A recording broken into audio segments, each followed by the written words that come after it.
I've been eating these all my life, practically, really, since I was about 9, 10, something like that, somewhere in there.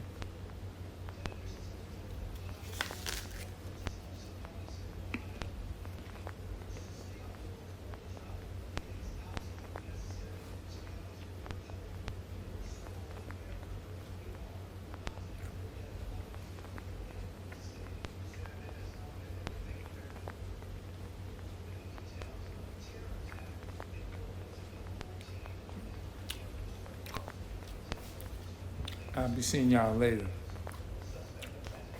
They shouldn't ban TikTok. I'm out.